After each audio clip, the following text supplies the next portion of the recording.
brings up third down. Well, an incomplete pass certainly doesn't look like a good play. For the guy throwing it today, as many interceptions he's thrown, he's got to feel a sigh of relief that the ball actually hit the ground and didn't go in the other direction. So here we go now. An extra defensive back in there on 3rd and 10. Back to throw, and it's caught. It's a touchdown. So they rally here in the final minute, and they're an extra point away from tying this game. And while it appears the heavy lifting was accomplished by scoring the touchdown, they're still down 1. That extra point is not a gimme. And no sweat. He puts it through, and we are tied here in the 4th. So here comes the kickoff now, all even here in this 4th quarter. It's a short kick, taking it to 15. And he breaks it all the way out to the 38-yard line. Great return.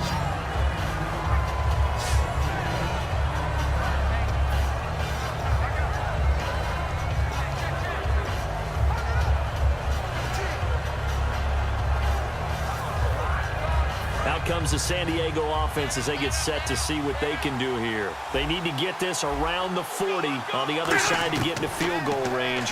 Look at the clock, a decent amount of time here in a tie game. What do? No panic situation at all. They've got to get a couple of chunk plays, pick up nice bits of yardage. Target the sidelines? Target the sidelines because you want to get out of bounds and make sure that clock stops. Because if the clock stays running, that makes things that much tougher for you. It can always bleed out on you. And he'll be taken down, but not before he gets into enemy territory. Now whistles come in. We're going to get a timeout here by the offense. It's just their first. They've got 2 more to use here in the final stages. They'll put 2 receivers left, 2 to the right.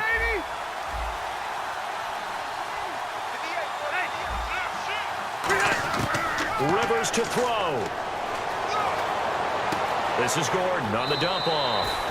And he's out of bounds as he gets this down to the 45. A gain of 4 on the play, and it'll be 2nd down.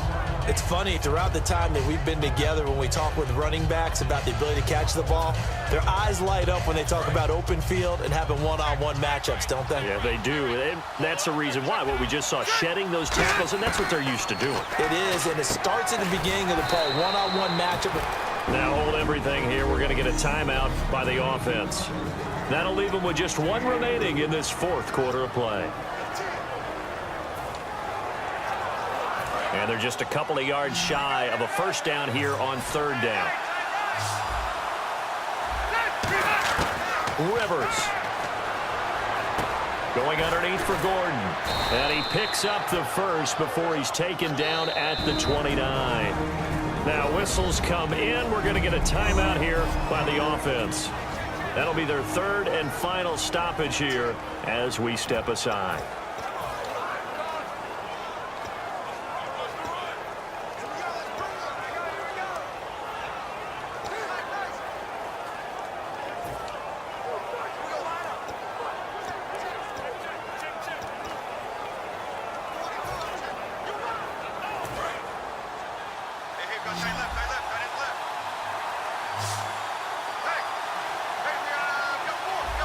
They come out here in the eye.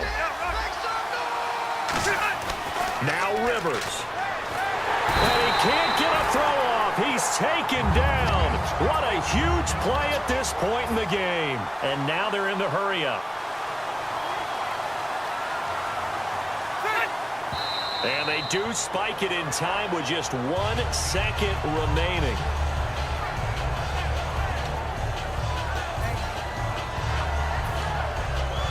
So now the onus will fall on the shoulders of Josh Lambo.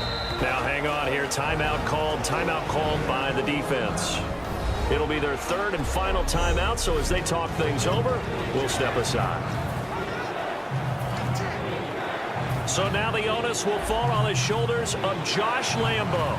This a long one from 54.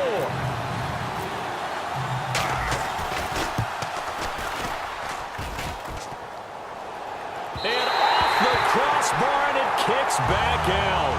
Needed maybe a foot or 2, but it's no good as it stands. So we saw a lot of points. Overtime comes. The defenses, they clamp down. Rather amazing defense that took 4 full quarters in order to get an adjustment. Got 1 good period in for both defenses, and now they go home. You buying tonight? I thought it was you. I did last week. I did the last 2 weeks. Oh, I was trying to go for 3. Dinner on you, my good Trying man. to go for 3.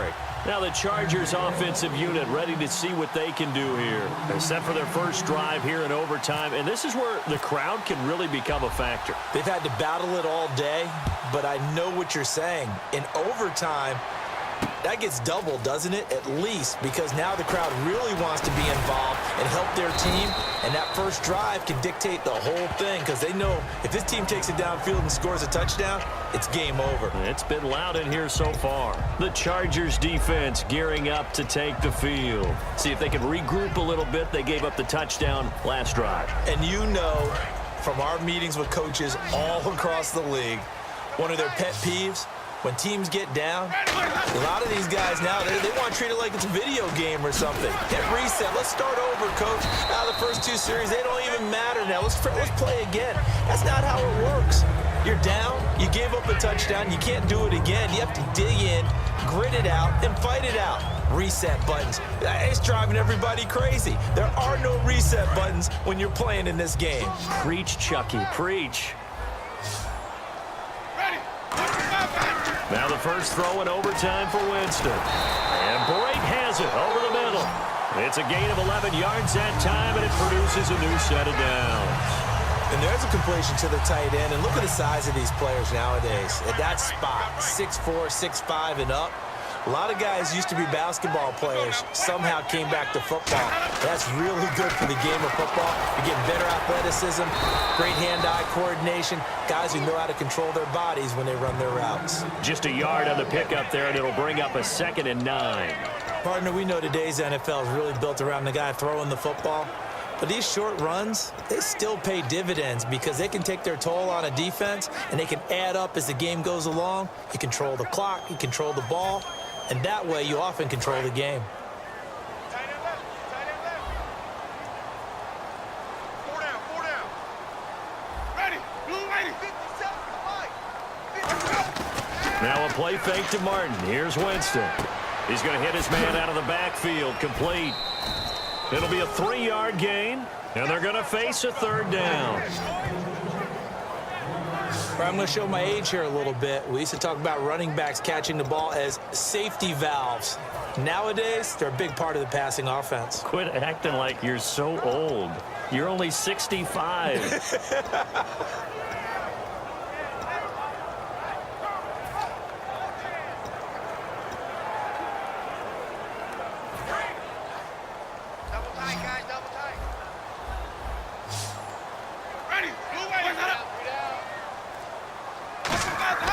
Throwing, Winston. Bringing it in, Jackson left side. And some space here. And he's into the end zone for the touchdown and the game winner in OT.